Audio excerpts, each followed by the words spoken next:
Hey, my name is Gavin, and I'm the producer of Off the Notepad. I just wanted to use this first bit to say thank you all for listening. We love to see the support that we get here at Off the Notepad. We love that you all are listening to what is being said, and we appreciate you for it. Either way, I'm not going to take up too much more time. Thank you for listening. Share this podcast, these episodes with loved ones, friends, family, anyone who's willing to listen, and I will see you all at the break. Bye. Wow. I feel really proud of myself for doing that. Oh, you could basically be our producer. You know everything. Okay, who is introing this time? I think let's set ground rules now so that we never forget. The first protagonist is the person who intros. That makes so much sense. Let's do that. Awesome. Okay. All right. Welcome to Off the Notepad. I am Victoria D'Angelo. And I am Helika Campbell. And we are the best creative writing majors in the world, in the universe, in alternate universes. It's true. Actually, I didn't get to update you on this. Not only are we the greatest human writers, we've also had a lot of popularity from the lizard community. Oh, fantastic. The underground lizard community or the ones on other planets? The underground currently. Oh, but nice. From what I've heard, we're selling really well interplanetary, so. Perfect. I'm so excited to meet all of our new lizard fans. It's true. They've actually come to join us in the live studio. Oh, nice. Hello. You know. Gavin, that was really insulting to our lizard fans. That was really... You're gonna have to cut that. That was upsetting. All right, so today I have a protagonist for you that You do? I'm really excited about. I've actually been wanting to write this character myself for a long time, but I don't have anything to put them in. So if this goes well, it's mine. Oh, okay. Yeah, no, throw them at me. Okay. This is a character with memory loss who keeps a notebook to record important events and or people in their lives. Oh, characters like that are so fun. I love when they come with a little thing that you can mess with as an author. So it's maybe someone else is writing in this journal, or maybe the journal isn't actually theirs. Or maybe someone steals it. And it's gone. And then they don't know anything. Yep. I think since this is a protagonist you've put a lot of love into, I will give you a prompt that I've put a lot of love into. Okay, awesome. This is actually one I came up with during one of our many creative writing classes. You'll probably remember it. But it's, one day, everyone on the planet wakes up and realizes that all of the world's oceans have been replaced by an alien parasite. Oh, fascinating. So are we talking about this alien parasite is liquefied, or is there a bug inside of a canyon that was once an ocean? It could be both. What I like is that in my mind, the parasite is just a massive gelatinous thing. Goo. And it's goo. It's really gross. And all of the sea creatures are stuck inside of it. Oh. But the parasite, because The gelatinous cube. the gelatinous cube, which is now a gelatinous ocean, is still on top of what is left of Earth's water.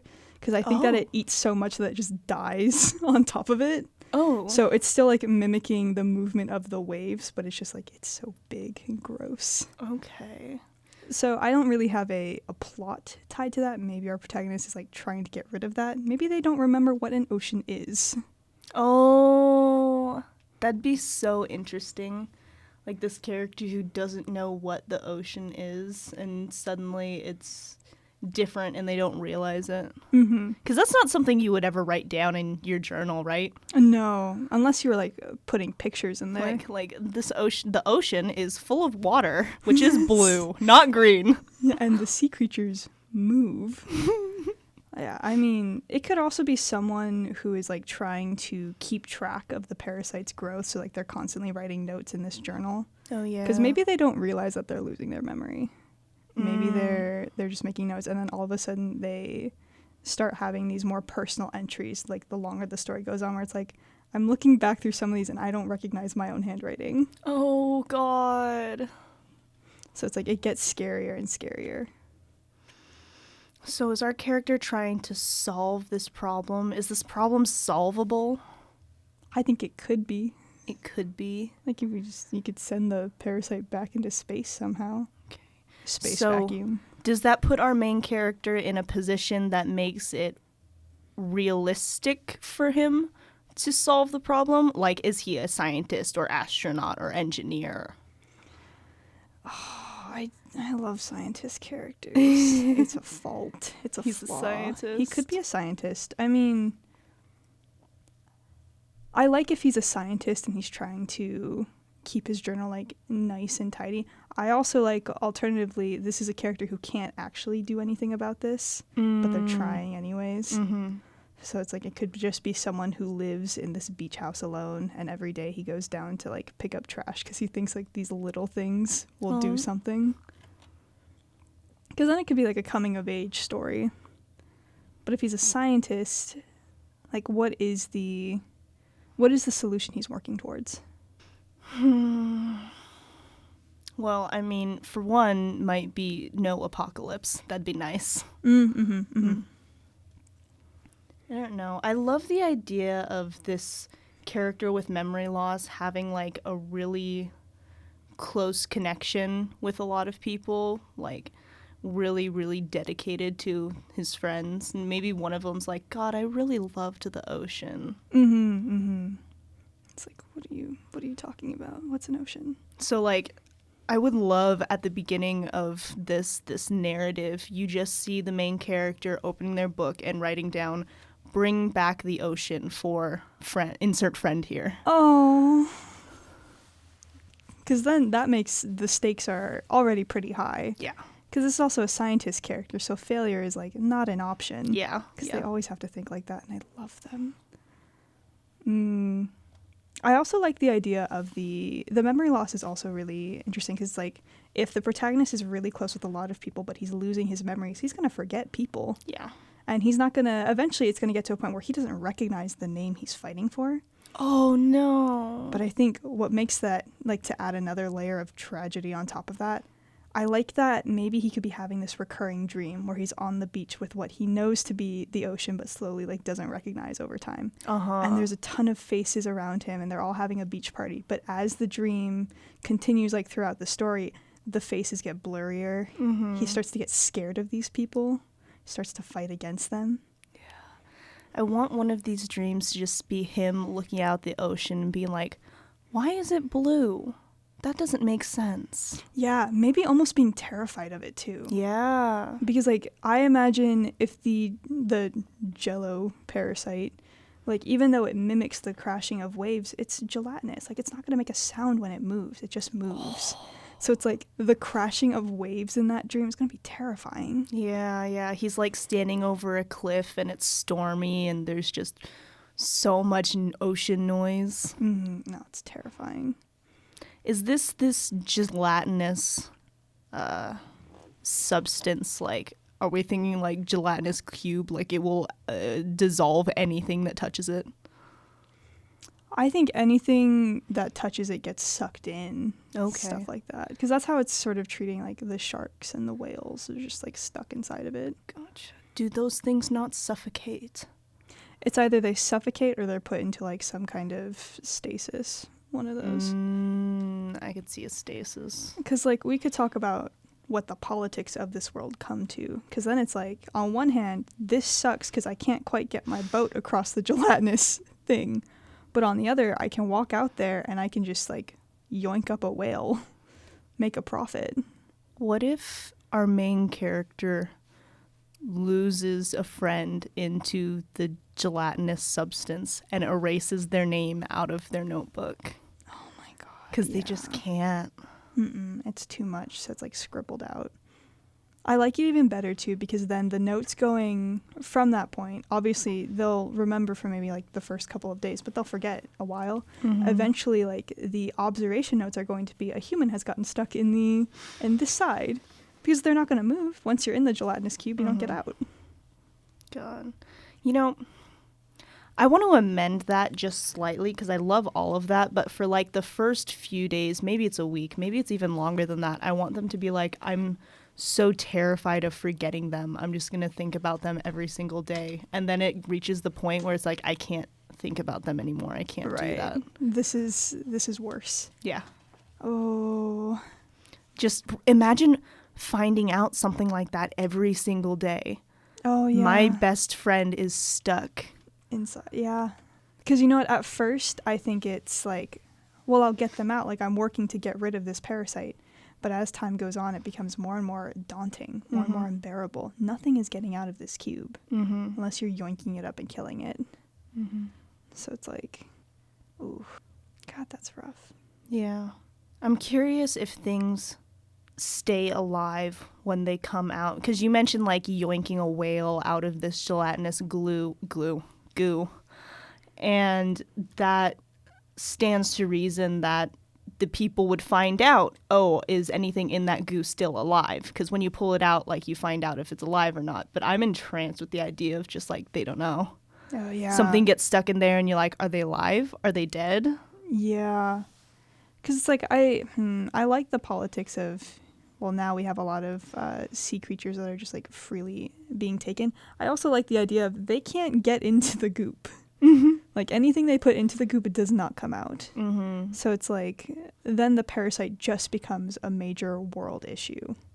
And that thousands, hundreds, billions of scientists are trying to solve. Oh, yeah.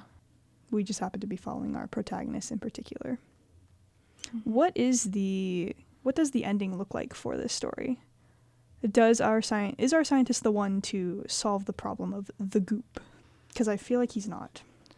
Yeah, it feels too narratively correct. Do you know what I mean? Yeah, like that's well, of course he figured it out. He's the protagonist. Right. But I don't think he's capable of it. Like, he's losing his memories, but he's so emotional. He's lost people to the goop. A scientist who could solve this would be one who has no attachment to the ocean. I want his notes to help, though. You think so? I want someone to get their hands on his notebook. I want that so bad. I want someone to steal his notebook. Oh, yeah. I kind of like the idea of a second scientist stealing the notebook and making, like, little corrections to the notes. Like, just sort of absent-mindedly. Because I'm... Oh, God, I just love asshole scientists, too. So I like having a secondary lead who's, like... Yeah. Who doesn't really care about the stakes, but is just like, well, it's wrong, so I'm correcting it. Yeah, I'm torn between maliciously stealing the notebook because, like, this is that guy's memories and that's such a terrible thing to do and I love that. And, like, just taking the notebook because they think it's a scientific notebook. I really love that secondary option, and I feel like that's what it starts out as, too. Yeah. Because at first, like, the scientist isn't losing his memory, but then over time it just becomes so much more personal. Because that's also, like, what makes the notes more cherished to the reader, is the fact that that's not just a scientific journal. Yeah. But to asshole scientist, well, it's just incorrect. I want asshole scientists to find out, like, halfway through that this is actually a journal containing his memories and then edit those. Oh, yeah. I think he starts editing those. He's like, this is, like, you're not supposed to put this into a scientific journal. Keep this in your diary. Like, just little comments like that. And then, like, just correcting him, like, oh, gosh. Like, no, this is not what the ocean has always looked like. This parasite landed here in this year at this date. You were there.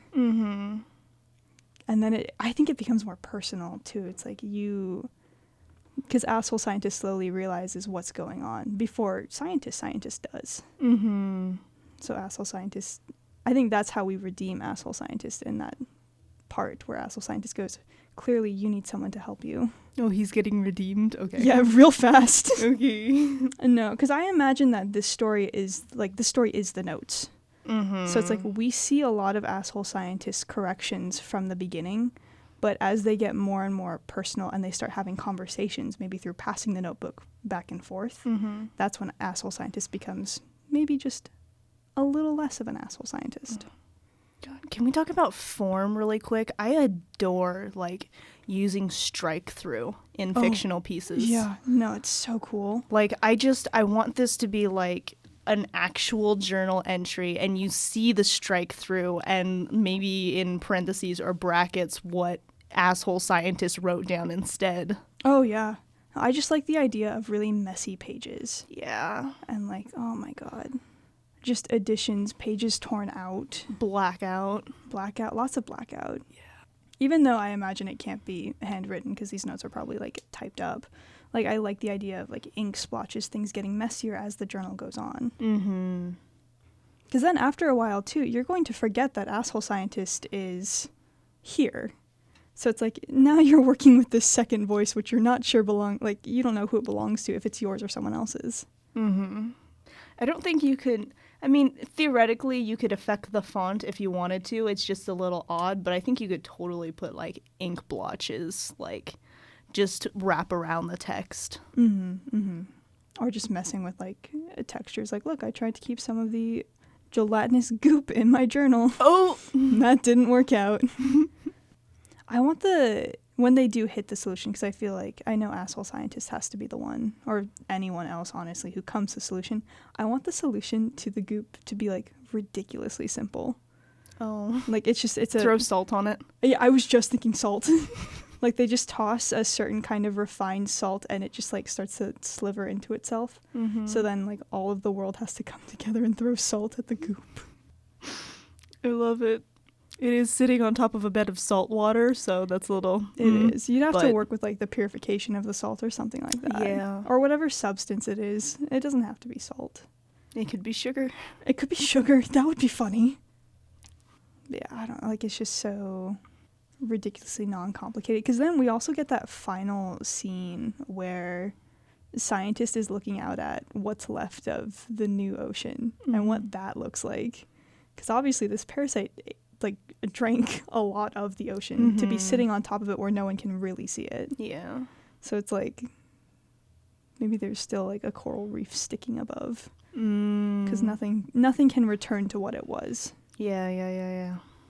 Gosh, I want this character to have like a mental breakdown right there on the shore of the beach, and this would be like really climactic, but he like throws his notebook into the goop because he's so frustrated, he's so upset, he's lost so much, and then 2 seconds later have a panic attack because he just lost his notebook.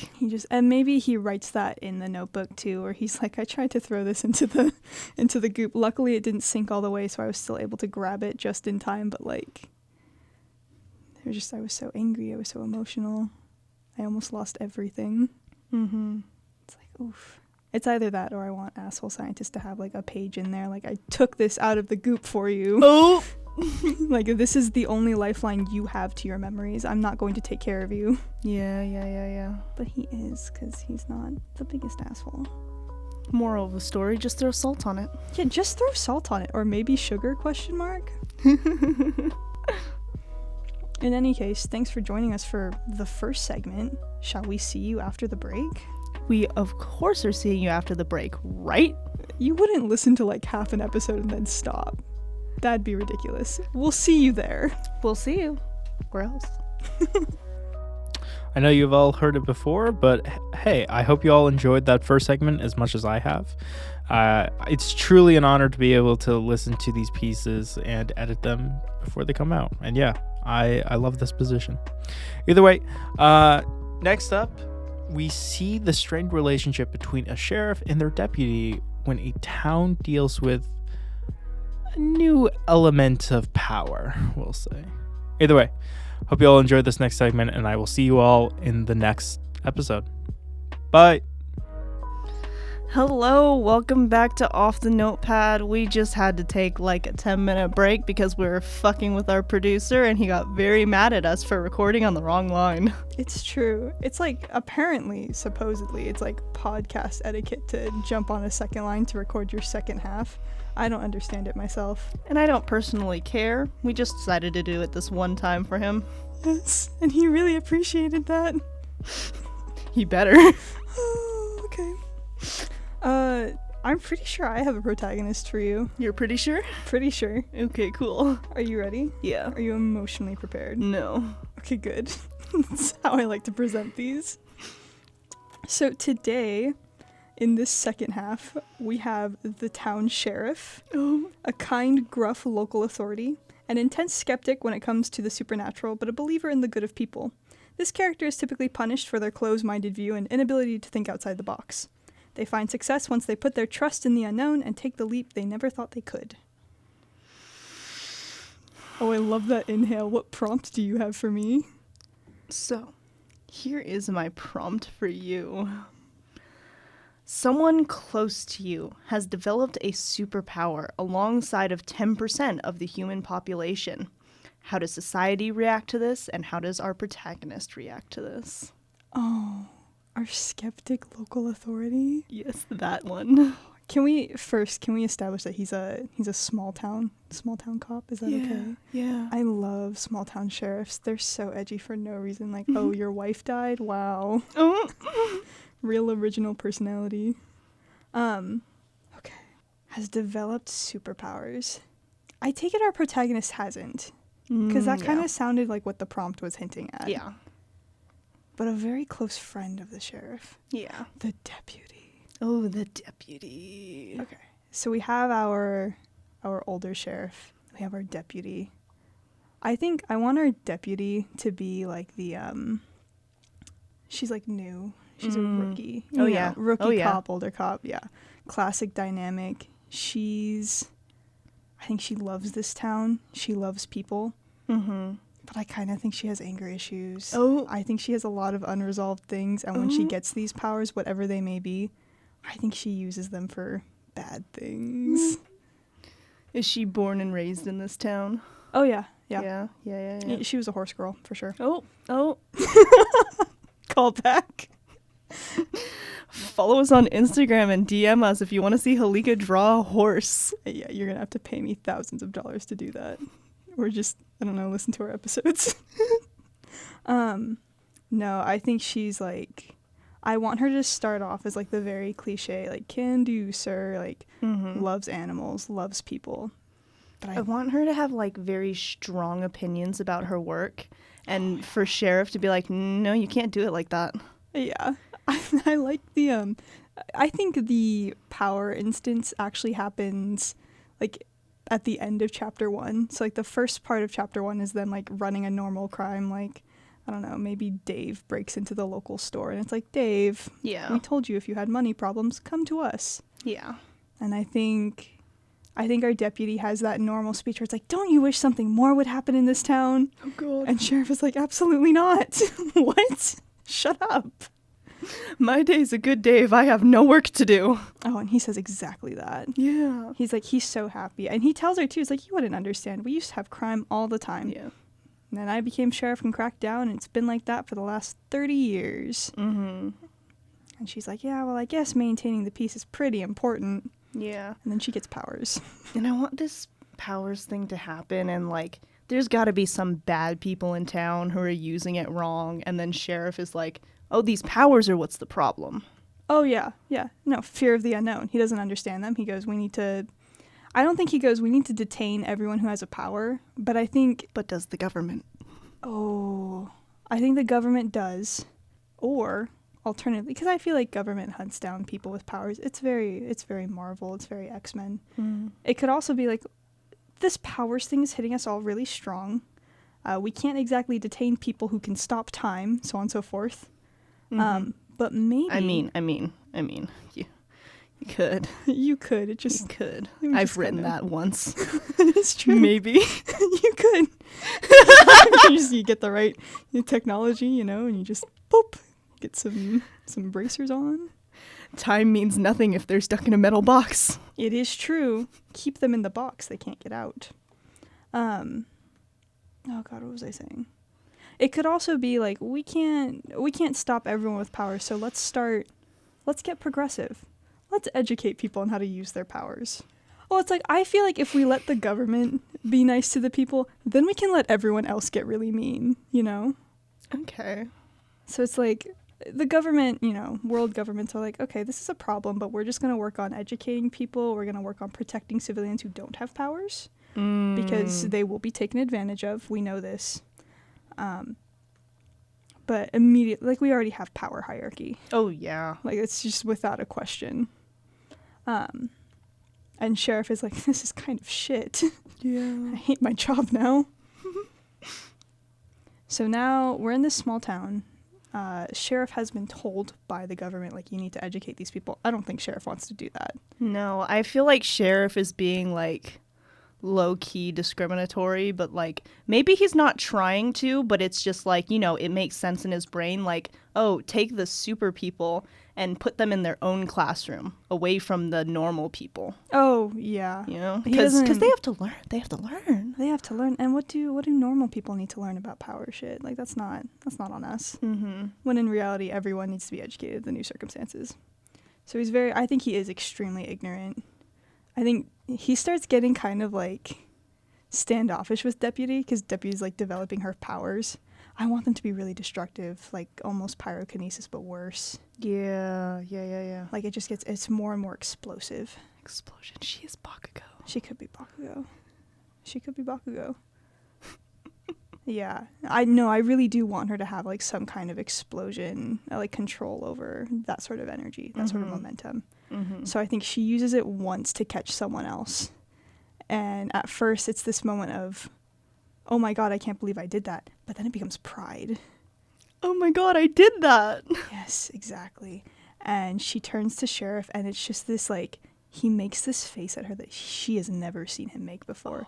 He looks at her the way he looks at criminals. Oh no. And that is where we start getting, like, the steps of that rift in their relationship. Because now she knows what he thinks of her. He doesn't have to say anything. She knows. Yeah. Oh my god. That's so rough. She's just doing the best that she can. Yeah. But now she's starting to get hints that our protagonist is, you know, discriminatory. Because he is. Yeah. And she's figuring that out. I think she stages a coup eventually. A coup? Yeah, I think we get to that point. Because people with powers are going to do that. If you have the Yeah. ability to do it, you're going to be tempted. Yeah. And eventually someone is going to be won over by that. I think it's our deputy. Interesting. My instinct when you were talking about her using her powers and the sheriff giving her that look is like that's when the fight happens. That's when they get in a fight. Oh, yeah. I think she calls him out on it. She's like, why are you looking at me like that? He's like, I'm not looking. I'm not even doing anything. And she's like, no, like, don't. I could see him getting violent too. Like, what the hell is the matter with you? You can't do that. You can't use superpowers. Yeah, like, that's dangerous. You could have hurt someone. Maybe she did hurt someone. Like, there's a bystander. And it's like, I think it's barely a scrape on this bystander, but he takes it so personally. He blows it out of proportion. Oh, yeah. Because the fact of the matter is she still hurt someone. And she's like, it's a scrape and it was an accident. Of course, I don't have perfect control. I just got this. But I'm learning and it's something we can use. And he's like, no, never do that again. I never want to see you using those powers. Oh, yeah. Yes. Because, like the normal, healthy response to that is, oh, practice somewhere where you can't hurt somebody. Yeah. And the sheriff is like, just never do it again. Yeah. Pretend it doesn't exist. Mm-hmm. Because he wants to pretend it doesn't exist. Yeah. Because then I think we have an arc where she's going to practice in the woods. She's going to practice wherever. She's going to Starts a forest fire, please. Oh, yeah, she does. But it's a mysterious forest fire. So he goes in, runs in and cleans it up. Deputy is, for whatever reason, already there. And she's, like, helping him. And for a moment, a singular moment, he feels comfortable with her again because she's not using her powers. She's just helping. And I think he comments on it, too. He's like, it's nice, just helping people, being normal. Yeah. And she's like, yeah, whatever you say. Definitely didn't cause this fire. Do we get another climactic explosion there? Does he see something or make a joke or something and find out? I think we see... Or should he find out later? I think he finds out later. I think he probably finds some evidence of, like, another superpowered person there. Because, again, I think she's making friends. Mm-hmm. But I think when he makes that comment about being normal, I think there's, like, a look in her eyes that's just, like, hatred. And it's a flashing moment. He blames the fire for it, the dimness of the night. Maybe that's not how she looked at him. It is. She hates him now. Yeah. And I think she's never felt more isolated by someone. And she's going to lash out. I want to inject a third character into this, and I don't know who they are, but this is a character who has also gotten powers, but hates themselves for it. They don't want this. Can it be like a teenager in the high school? Yes. I want an emo kid. Deputy's younger brother. Oh younger my God, sibling. yeah. It's, I want like little brother. Little brother. He's in his senior year. Yes. And I think I just wanted to be an emo boy. I think it's funny. Emo boy hates himself. Like, it's pretty on brand. Skinny emo boy loves hoodies. Oh, loves hoodies. Black nail polish for fun, for flavor. But I want him to have like another set of bombastic powers, like powers that typically go to charismatic people. Like, it's the power of light, or it's the power of rainbows, like something. Sure. Something that is so noisy, and he's like, I think he keeps accidentally using it. Oh no. So it's like he's calling He hates drawing attention to himself. He does, and he gets so much of it. And I think people like it, though. I think he gets attention for it. He gets like, popular. Yeah, people are like, that's so cool. Can you do that again? And he's like, I really don't want to. God. This I feel like this doesn't have to be in any of the characters that we're talking about right now, but I heard someone make a superpower once that I adored. It was this character who could turn invisible, but only when they were crying. And so every time, then they didn't completely know that they had it, at least during part of the story. And so every time they were crying and someone walked past them, they're like, oh, they just don't care about me. They just don't care. They don't see. Oh my God. That'd be really good. I'd love for that to be one of the other high schoolers. That Emo's best friend. Emo's best friend, perhaps Emo's love interest, like something, just someone who's there. Because then I think Emo Boy can connect with this person where it's like, your power is inconvenient, so is mine. Yeah. And we can bond over that. Because then we have like that really cutesy B plot, and then the A plot is Deputy stages a coup. Yes. Oh my God. Deputy tries to get her brother on board, and he has a fighting match with her. Oh yeah. I think he's upset. It's like, you can't do that. Like, there are people who live here who can't protect themselves from what you're trying to do. Yeah. God, I want him to hate the powers so much. Like, what's so good about this? I'm trying to think about where this story is going. I think we need an arc for a protagonist. We've kind of strayed away from him for a bit. That's true. I need him to not be so discriminatory. And I think he has to get there by engaging with the emo boy. I think he starts looking for Deputy because Deputy starts shirking work because that becomes less important to her. And I think in doing that, he picks up Emo Boy and he's like, hey, I need to talk to you about your sister. And Emo Boy's like, Yeah, I can't stand her right now. I can't stand her. Like, I don't. But Emo Boy also understands what his sister's trying to do because they talk. So he understands it a lot better than the sheriff is. And by having conversations, because there has to be multiple conversations, I think Sheriff goes, maybe the reason why she's acting out is because I didn't give her a space to like be in. I didn't give her room to be who she wanted to be. I just forced what I wanted. I kind of want one of the turning points to be, I'm just imagining this emo kid with explosions, but he can have anything else, to like, I don't know, maybe him and Sheriff are at a fucking cafe together, because what else do you do when you're a sheriff? You take youngsters to cafes. Yeah. And they're chatting about Deputy, and maybe Emo Boy reaches for the salt or something, and he lets off a little small explosion, and he goes, oh, I'm so sorry, I can't help it, I know it's stupid. And Sheriff is like, wow, he doesn't have control over that. He can't do anything about it. Yeah. Oh, just seeing firsthand that inconvenience. Yeah. And because you know what? Emo Boy is so upset over having powers that, like, Sheriff totally understands. But Emo Boy is also trying to make it work because he can't get rid of them. Yeah. And I think that's what the Sheriff doesn't understand. Yeah. Ooh, that's cool. Okay, so now we have, obviously this has to take more, progression. A Deputy is making her friends. She's gathering more people for her inevitable takeover. Where do we head next? I feel like our climax is like, we have our trio meet up somewhere. Something is on fire. There's a fight. Mm-hmm. Then what? What if there's a fight between superpowered people and normal people? And there's like superpowered people on the normal side too, who's like, no, you can't do this to normal people. Right. And deputy and sheriff show up, and emo boy's there for whatever reason, because we love emo boy. Oh, yeah, he's always there. And they're just kind of staring down the situation for a moment, and then sheriff asks deputy their opinion. What do you think we should do? Oh, I love that. Because then I feel like they've also been... There's a moment where they're just beating the shit out of each other. Like, I think it's a fist fight between them. Mm-hmm. And then they stop and they look around and they just realize, like, how much shit has been going on. Mm-hmm. Like, at this point, it's hard to tell who is on whose side. Yeah. And in that moment where sheriff, like, reaches out and goes, well, what do you want to do?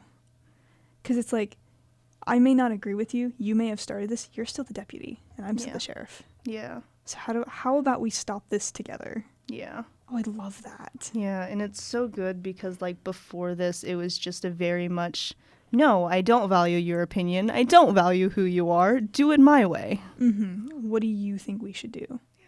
So then deputy leads realizing, like, what she's done is terrible. Oh, yeah. She starts to communicate with the people on her side, with the people that aren't on her side. They put everything out. I think on a very optimistic note, even though things are dangerous, I don't think these people are like capable of killing each other. Yeah. Yeah. So I think there's just a lot of injured people who are being carted out, but nobody dies. Yeah. Because then I think that final conversation between deputy and sheriff is deputy goes, I have to resign.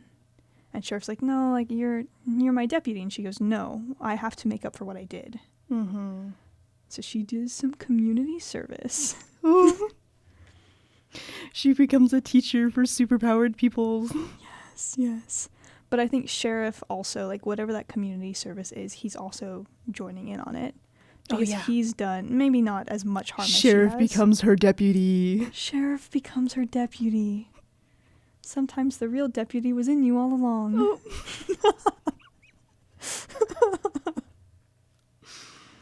But yeah, I think that's this kind of story that needs to end on a happy note. Just because of like those issues of 100%. discrimination. That's such a cute ending. I love that. Mm-hmm.